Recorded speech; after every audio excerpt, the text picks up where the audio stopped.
वंदे वाणी विनायको सर्वेभ्यः नमो नमः। अहं गणेश्वरविश्वालः प्रशिक्षित संस्कृतशिक्षकः केन्द्रीयविद्यालयः।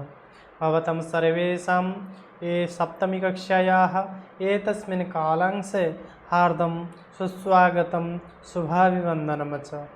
छात्राः, अद्य वयम् अस्माकं सप्तमी कक्षायाः सप्तमः पाठः संकल्पः सिद्धिदायकः इति शीर्षकम् अध्ययनं कुर्मः। तर्हि आगच्छन्तु एतस्य शीर्षकस्य व्याख्यानं करिष्यामः।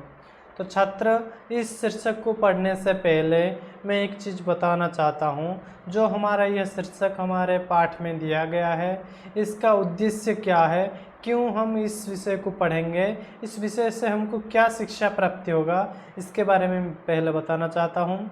इसको जानने के लिए हमको शीर्षक का नाम को अवलोकन करना पड़ेगा। शीर्षक का नाम है संकल्पः सिद्धिदायकः, अर्थात जो हमारा संकल्प है, जो हमारा प्रतिज्ञा है, जो हमारा तपस्या है, जो हमारा लक्ष्य है, वो ही हमको सिद्धि प्रदान कराता है। तो बच्चों, इस विषय में हमको एक पौराणिक तथ्य दिया गया है, एक पौराणिक गल्प दिया गया है, एक पौराणिक उक्ति उपस्थापना किया गया है, जहाँ पर माता पार्वती ने महादेव शिव जी को अपने पति रूप में पाने के लिए कितने बड़े कठोर संकल्प किए थे और कठिन तपस्या किए थे। इसके बारे में हम इस चैप्टर में पढ़ेंगे, इस पाठ में जानेंगे। तो आइए बच्चों, इस सुंदर विषय को पढ़ते हैं और इस विषय में जो भाव दिया गया है, जो बताया गया है, जो चीज़ हमको रिसीव करना है, उसको हम आत्मसात करेंगे। तो हमारा विषय है संकल्पः सिद्धिदायकः। तत्र पाठ्यांशे यह एक नाटक है, हम इसको नाटक जैसा देखेंगे। पार्वती शिवम पतिरूपेण अवांछत। माता पार्वती महादेव शिव को अपने पति रूप में पाने के लिए इच्छा प्रकाश किए थे, चाहते थे।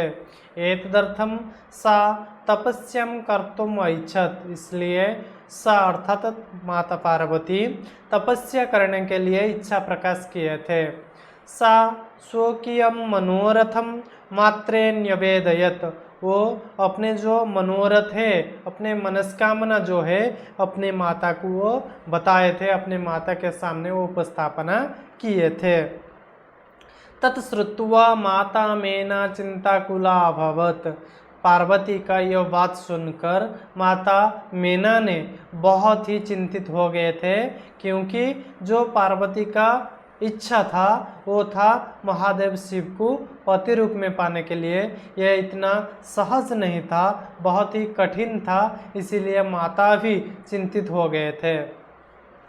अभी मेना बोल रहे हैं, वत्स्ये मनीषिताः देवताः गृहे एव सन्ति। भो बच्चे, हे पुत्री, मनीषिताः देवता, आप जिस देवता को चाहते हो सारे देवता हमारे घर में, हमारे पूजा गृह में है।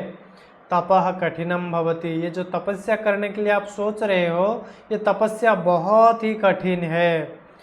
तव शरीरम सुकोमलम वर्तते। और आपका ये जो शरीर है ये बहुत ही सुकोमल है, बहुत ही मुलायम है, बहुत ही कोमल है। इसलिए गृहे एव वस, अतः आपको घर में ही रहना है।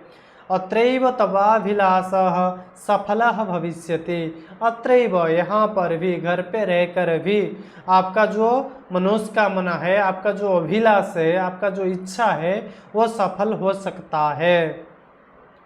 पार्वती बोल रहे हैं, अम्ब तादृशः अभिलाषः तु तपसा एव पूर्णः भविष्यति। हे अम्बे, हे माते, मेरा जो अभिलाष है, मेरा जो मनोस्कामना है, वो तपस्या के द्वारा ही पूर्ण हो सकता है। अन्यथा तादृशम पतिम कथम प्राप्स्यामि। अन्यथा मैं महादेव जैसा पति कैसे पाऊंगी। अहम तपः एव चरिष्यामि इति मम संकल्पः।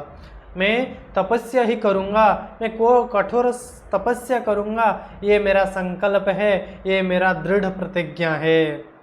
मेना पुत्री तुमेव में जीवनाभिलाष। हे पुत्री, तुम ही मेरा जीवन का अभिलाष हो, मेरा जीवन का चाहत ओनली तुम ही हो, तो मुझको छोड़ के आप दूर मत जाओ। ये तपस्या करने का सोच अपने दिमाग से निकाल दो। पार्वती बोल रहे सत्यम परम मम मनः लक्ष्यम प्राप्तुम आकुलितम वर्तते। आप जो बोल रहे हो वो सत्य है, लेकिन मेरा ये मन नहीं मानता है।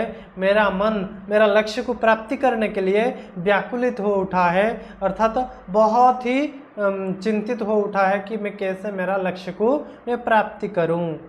सिद्धिम प्राप्य पुनः तवैव शरणम आगमिष्यामि। मैं सिद्धि प्राप्त करने के बाद मैं जल्द ही आपके शरण आ जाऊंगा, आपके सामने आ जाऊंगा। जब तक मेरा सिद्धि प्राप्त नहीं हुआ है मुझे आज्ञा दीजिए, मैं जंगल जाऊंगा, वहां पर तपस्या करूंगा, और जब मेरा सिद्धि प्राप्ति हो जाएगा मैं तुरंत ही वापस आ जाऊंगी। अद्यैव विजयया साकम गौरी शिखरम गच्छामि। और मैं आज ही मेरे मित्र मेरा सखा विजय के साथ गौरी शिखर को जा रही हूँ। बच्चों, इस पाठ्यांश में कुछ व्याकरण अंश दिए गए हैं। आइए उन व्याकरण अंश को देखते हैं। कर्तुम कृ धातु से तुमन प्रत्यय होकर कर्तुम रूप बनता है। मनोरथम मनः संयोग रथम मनोरथम। श्रुत्वा श्रु संयोगत्वाच श्रुत्वा सुनकर।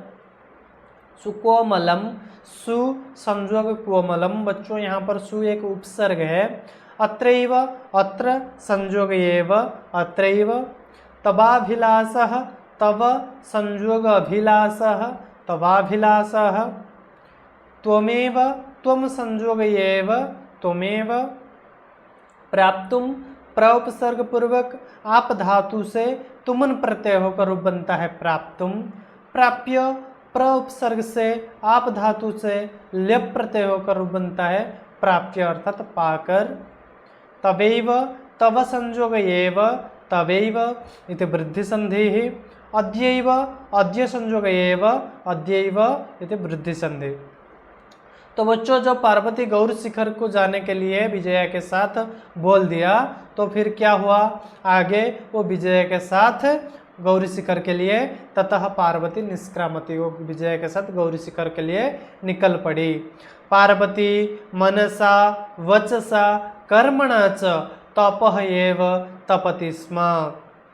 अर्थात जो पार्वती थी वो अपने मन से, वचन से और कर्म से, तीनों चीज़ों से वो ओनली एक ही चीज़ को अपने दिमाग में रखता था, वो है तपस्या। मैं कैसे तपस्या को संपूर्ण करूँगा और मैं कैसे मेरा सिद्धि प्राप्त करूँगी। कदाचित रात्रौ स्थंडिले कदाचित शीलायाम स्वपिते स्म। कदाचित अर्थात कभी कभी रात को स्थंडिले अर्थात नंगी भूमि पर सो जाती थी। कदाचित शिलायाम सोपीति स्म, और कभी कभी पत्थर के खंड पर, चट्टान पर सो जाती थी। एकदा विजया अवदत। इस बात को देखते हुए एक बार विजया ने बोलने लगी। तो बच्चों, यहाँ पर विजया कौन है? माता पार्वती के सखा।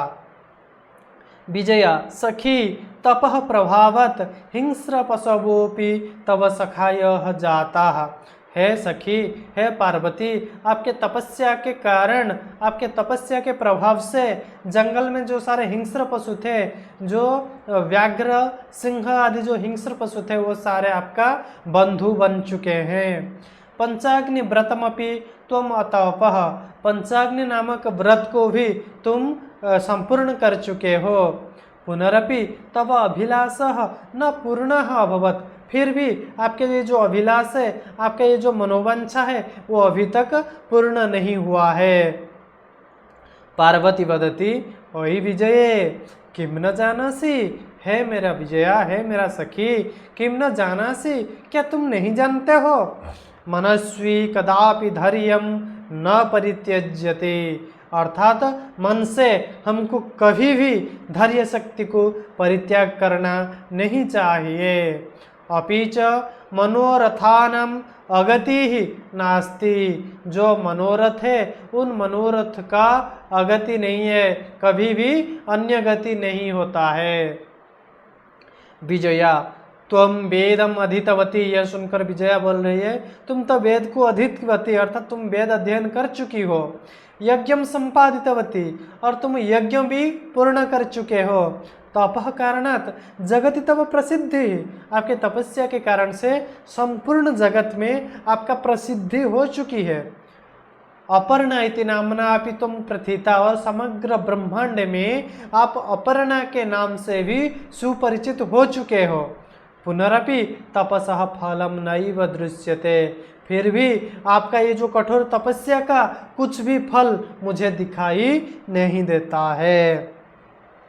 तो इस पाठ्यांश का भी कुछ व्याकरण अंश हम देख लेते हैं। कदाचित संयोगच हिंस्र पशवोपि हिंस्र पशवः संयोग अपि इति विसर्ग संधि। पंचाग्नि पंच संयोग अग्नि पंचाग्नि इति दीर्घ संधि। व्रतमपि व्रतम संयोग अपि अतपः न तपः अतपः इति न तत्पुरुषः। पुनरपि पुनः संयोग अपि पुनरपि इति विसर्ग संधि। कदापि कदा संयोग अपि कदापि इति दीर्घ संधि। परित्यजति परिसंयोग त्यजति, बच्चों यहाँ पर परि एक उपसर्ग है। अगति ही न गति ही अगति ही। नास्ति न संयोग अस्ति नास्ति इति दीर्घ संधि। नैव न संयोग एव। तो बच्चों जब विजया ये बात बोल दी कि तपस्या के कारण से पूरे संसार में आप प्रसिद्धि हो चुके हो, अपर्णा के नाम से भी आप पहचान हो गया है, तो बच्चों उस पाठ्यांश में एक चीज़ था पंचाग्नि ही। पंचाग्नि व्रत जो है उसके बारे में हम थोड़ा जान लेते हैं। पंचाग्नि के लिए छांदोग्य उपनिषद में वर्णित किया गया है। पंचाग्नि में 5 चीज मिल हुई है, जैसे कि पहला है सूर्य अर्थात भास्कर रवि। सेकंड में आया है हमारा पर्जन्य अर्थात वृष्टि। तृतीय में आया है पृथ्वी अर्थात समग्र संसार। चतुर्थ में आया है पुरुष, और अंतिम पंचम में आया है योषित अथवा स्त्री। सूर्य, पर्जन्य, पृथ्वी, पुरुष और स्त्री, ये 5 चीज को लेकर पंचाग्नि बोला जाता है। पंचाग्नि व्रत में ये 5 को प्रसन्न किया जाता है, जिसको पार्वती ने सफलतापूर्वक पूर्ण कर चुके थे। तो उसके बाद क्या हुआ, जब अपर्णा के नाम से वो परिचित हो चुके थे, इसे बात उसके सखी विजया बोल रही थे। उसके बाद पार्वती बोल रही है ओई आतुर हृदय, है आतुर हृदय वाली, है विचलित होने वाली, है व्याकुल हृदय वाली, कथम तुम चिंतिता, तुम क्यों ऐसे चिंता प्रकट कर रहे हो। ऐसे बात करते हुए नेपथ्य अर्थात बैकग्राउंड से, क्योंकि ये नाटक चल रहा है इसलिए पर्दे के पीछे से कुछ आवाज आने लगा। अयिभो अहम आश्रम बटुः, भो मैं एक आश्रम बटु हूँ, मैं एक आश्रम का ब्रह्मचारी हूँ। जलम वांछामि, मैं कुछ जल कामना कर रहा हूँ, मुझे थोड़ा पानी चाहिए। समम भ्रमम विजये पश्य कोपि बटुः आगतोस्ति, और तुरंत विजय को पार्वती विजय को बोल रहे हैं विजय पश्य अर्थात देखो, कोपि बटुः आगतोस्ति, कोई एक आश्रम का ब्रह्मचारी आया हुआ है। विजया झटिति अगच्छत सहसैव बटुरूपधारी शिवः तत्र प्राविशत्। उसके बाद विजया झटिति जल्दी से चली गई और सहसैव तुरंत ही जो बटु रूप धारण करने वाले जो महादेव है वो आकर प्रवेश किए। यहाँ पर बच्चों ध्यान रखिए, यहाँ पर जो आश्रम का बट्टू आश्रम का ब्रह्मचारी रूप में आए हैं वो साक्षात शंकर महादेव शिव आए हुए हैं। विजया बोल रहे हैं बटो स्वागतमते, विजया आकर आश्रम ब्रह्मचारी को बोल रहे हैं भो बटो, हे आश्रम ब्रह्मचारी स्वागतम ते, आपको हमारा इस कुटिया में स्वागत है। उपविशतु भवान, आप यहाँ पर कृपा करके बैठ जाइए। यम में सखी पार्वती, ये मेरा सखी पार्वती है। शिवम प्राप्तुम अत्र तपः करोति, और महादेव शिव को अपने पति रूप में पाने के लिए वो यहाँ पर तपस्या कर रहे हैं। तो बच्चों यहाँ पर भी कुछ व्याकरण अंश है। कोपि कह संयोग अपि कोपि, आगतोस्ति आगतः संयोग अस्ति, सहसैव सहसा संयोग एव प्राविशत प्र उपसर्ग पूर्वक अविशत संयोग हुआ है। प्राप्तुम प्र संयोग आप्तुम, जब विजया बटु को सारे चीज बताया, ये मेरा सखी है, पार्वती है, ये शिव जी को पति रूपेण पाने के लिए यहाँ पर कठोर तपस्या कर रहे हैं। ये बात सुनकर बटु क्या बोल रहे हैं, हे तपस्विनी किम क्रियार्थम पूजोपकरणम वर्तते। हे तपस्विनी, हे सन्यासिनी, किम क्रियार्थम, किस तप के लिए, किस कार्य के लिए इस पूजोपकरणम वर्तते, ये सारे पूजा की सामग्री यहाँ पर है। स्नानार्थम जलम सुलभम, स्नान करने के लिए पानी सुविधा से आसानी से आपको प्राप्त होता है। भोजनार्थम फलम वर्तते, भोजन करने के लिए आपको फल भी आसानी से मिल जाता है। तुम तो जानासी एव शरीर माध्यम खलु धर्म साधनम, तुम तो जानते हो शरीरम आद्यम, ये जो हमारा शरीर है वही पहले काम है, और खलु धर्म साधनम, और बाद में आप धर्म साधना करते रहो। जब तक आपका शरीर सुस्त है तब तक आप धर्म साधना कर सकते हो, ये कहीं पर भी नहीं लिखा गया है। धर्म साधना करने के लिए आप आपके जो शरीर को पीड़ा दो, इसलिए उपवास करने का कोई ज़रूरत नहीं। क्यों वो शरीर को कष्ट देकर वो धर्म साधना है, तो जो धर्म साधना करना है शरीर को कष्ट ना देते हुए करना चाहिए। पार्वती तुष्णिम तिष्ठति, बटु का यह वचन सुनकर पार्वती चुप रही। फिर बटु, तो यहाँ पर बच्चों ध्यान रखो, ये जो बटु है, जो महादेव शिव बटु रूप में आए हुए हैं, वो किस लिए आए हैं, क्योंकि वो पार्वती का तपस्या का परीक्षा लेने के लिए आए हैं। तो इसीलिए यहाँ पर वो उनके तपस्या के विरुद्ध में या तो फिर महादेव शिव के विरुद्ध में मंतव्य रख रहे हैं, ताकि पार्वती का जो रिएक्शन आ रहा है, प्रतिक्रिया आ रहा है, वो जान सके। तो इसीलिए बटु यहाँ पर विरुद्धाचरण कर रहा है। फिर बटु बोल रहा है, हे तपस्विनी किमर्थम तपः तपस्वी, हे तपस्विनी आप किस लिए ये तपस्या कर रहे हो। शिवाय, क्या शिव जी को प्राप्ति करने के लिए। पार्वती पुनः तुष्णिम तिष्ठति, पार्वती फिर भी चुप रही। विजया आकुली भूय, ये सारे बात सुनकर विजया बहुत ही परेशान हो गई और अंतिम में बोलने लगी, आम तस्मै एव तपः तपति भो ब्रह्मचारी, हाँ पार्वती इसीलिए ही ये तपस्या कर रही है। बटुरूपधारी शिव सहसैव उच्चैः उपहसति, जो बटुरूपधारी शिव आए थे वो ये बात सुनकर तुरंत ही जोर से हंसने लगे। बटुः अहि पार्वती सत्यमेव तुम शिवम पतिमिच्छसि, हे पार्वती ये क्या मैं सच सुन रहा हूँ, तुम शिव को पति रूप में पाने के लिए इच्छा प्रकाश कर रहे हो।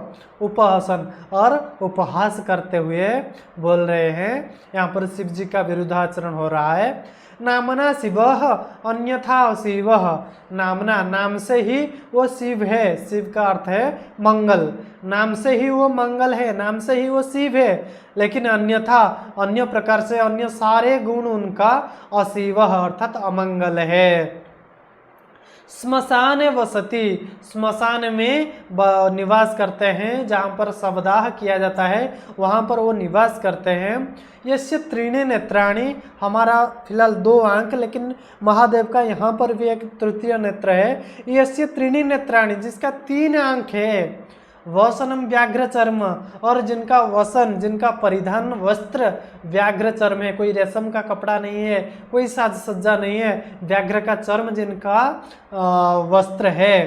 अंगरागः चिताभस्म, और जो अंगलेप है, जो अपने शरीर में वो लेपन करते हैं, वो क्या है, चिताभस्म, जो शवदाह किया जाता है उसका जो राख बचता है उसी को वो अपने शरीर में लेपन करते हैं। परिजनाश्च भूतगणाः, और फिर क्या है, उनके जो परिजन है, जो बंधुवर्ग है, उनके जो मित्रगण है, वो सारे कौन है, भूतगणाः, भूतगण है। किम तमेव शिवम पतिमिच्छसि, क्या तुम वही शिव को पति रूप में इच्छा प्रकाश कर रहे हो जो नाम से ही ओनली मंगल शिव है और सारे काम उनके अशिव है, जो श्मशान में निवास करते हैं, जिनके 3 आंख है, जिनका वस्त्र व्याघ्र चर्म है और जो अपने शरीर में अंगलेप करते हैं चिताभस्म से, और जिनका बंधु परिजन भूतगण है, वही शिव को आप पति रूपेण पाने के लिए इच्छा प्रकाश कर रहे हो। ऐसा जब विरुद्धाचरण किया तो पार्वती का रिएक्शन क्या आया है हम अगली पाठ्यांश में देखेंगे। फिलहाल यहाँ पर कुछ व्याकरणांश है। क्रियार्थम क्रिया संयोग अर्थम इति दीर्घ संधि, पूजोपकरणम पूजा संयोग उपकरणम पूजोपकरणम अर्थात पूजा की सामग्री, स्नानार्थम स्नान संयोग अर्थम स्नानार्थम इति दीर्घ संधि, भोजनार्थम भोजन संयोग अर्थम भोजनार्थम दीर्घ संधि भोजन के लिए, शरीर माध्यम शरीरम संयोग आद्यम, किमर्थम किम संयोग अर्थम, सहसैव सहसा संयोग एव, सत्यमेव सत्यम संयोग एव, अशिवः न शिवः अशिवः अर्थात अमंगलः, परिजनाश्च परिजनाः संयोग च, परिजनाः अर्थात मित्रगण बंधुगण, च एक अव्यय पद जिसका अर्थ है और, तमेव तम संयोग एव।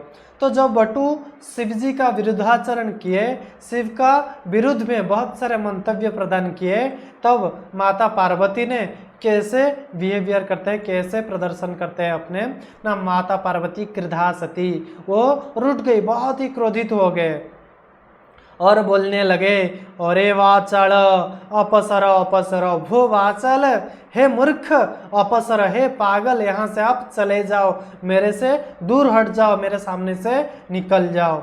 जगति नकोपि शिवस्य यथार्थम स्वरूपम जानाति, ये संपूर्ण जगत में ऐसे कोई नहीं है जो महादेव शिव का यथार्थ स्वरूप के बारे में ज्ञात है। यथा तुमसि तथैव वदसि, जैसे तुम हो, जिस प्रकार के तुम्हारा चिंतन है उसी प्रकार के बात आप कर रहे हो, जिस प्रकार के आपके प्रकृति है ठीक उसी प्रकार का आप व्यवहार कर रहे हो, तो आप यहाँ से चले जाओ मेरे सामने से।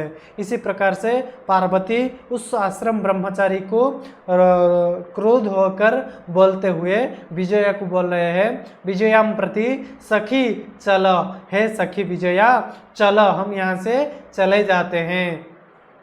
यह निंदाम करोति स तो पाप भाग भवति, जो निंदा करता है, जो किसी भी व्यक्ति का निंदा करता है वो तो पापी होता है। पुनश्च यह शृणोति सोपि पाप भाग भवति, और उस निंदा वाणी को जो सुनता है वो भी पापी बन जाता है। तो यहाँ पर ये जो बटु है ये तो महादेव का क्या करता है, निंदा करता है, इसलिए ये तो एक तो पापी है। हम ये बात को सुन रहे हैं, हम भी पापी बन गए हैं, तो हमको यहाँ से चले जाना चाहिए, चलो हम यहाँ से चले जाते हैं।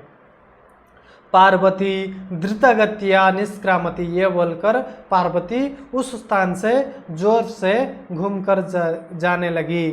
तदैव पृष्ठतः बटोः रूपं परित्यज्य शिवः तस्याः हस्तं गृह्णाति, पार्वती लज्जया कंपते, अर्थात ठीक उसी समय जब पार्वती जाने लगी, यहाँ पर शिव जी का जो परीक्षा था वो पूर्ण हो चुका है, जो पार्वती का परीक्षा लेने के लिए वो आए थे वो कंप्लीटली पूर्ण हो चुका है।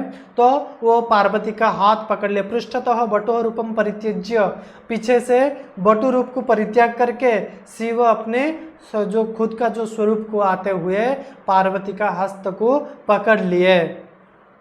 और पार्वती लज्जया कंपते, पार्वती जब घूम गई, जब देखा उनके सामने स्वयं महादेव शिव विराजमान है, अपने जो लक्ष्य है वो जब अपने सामने पा जाते हो, जब पार्वती अपने जो संकल्प था वो संकल्प जब पूर्ण होते हुए देखा तो लज्जा से कंपने लगा। फिर से क्या हुआ, शिव क्या बोले, पार्वती प्रीतोस्मि तव संकल्पेन, भो पार्वती मैं आपके संकल्प में, आपके इस दृढ़ व आपके इस कठोर तपस्या में मैं प्रीतोस्मि, मैं बहुत ही प्रसन्न हूँ। आद्य प्रभृति अहम तब तपोभिः कृतदासोस्मि, आज से लेकर मैं आपके ये तपस्या से ये तपस्या से प्रसन्न होकर मैं आज से आपका कृतदास बन गया, मैं आपका नौकर बन गया। विनता नता पार्वती भी हंसती। विनता नता अर्थात नीचे की ओर मुंह करके, लज्जा से नीचे की ओर मुंह करते हुए पार्वती स्मित हास्य देने लगी, हंसने लगी। तो बच्चों ये था हमारा संपूर्ण पाठ्यांश। आइए कुछ व्याकरणांश देख लेते हैं इस पाठ्यांश का।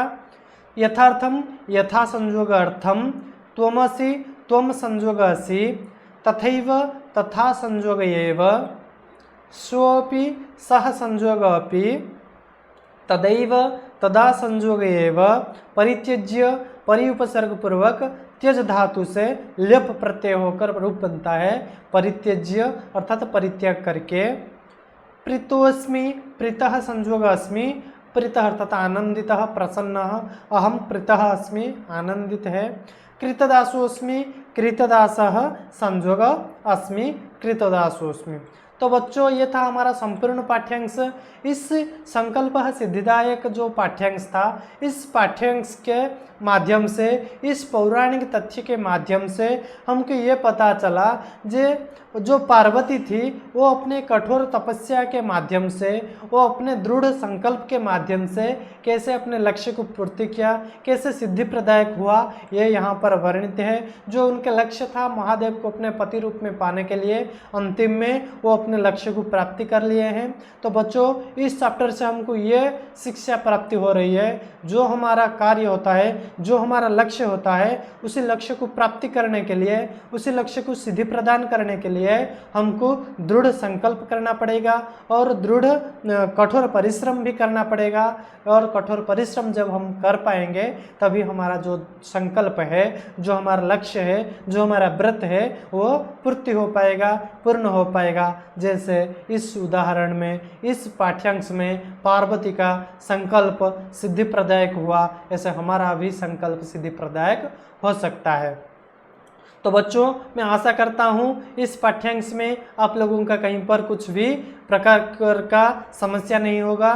फिर भी यदि कुछ प्रकार का समस्या है आप लोग कमेंट बॉक्स में जाइए और वहाँ पर आपका समस्या लिखिए, मैं आपका समस्या का समाधान निश्चित रूप में कर लूँगा।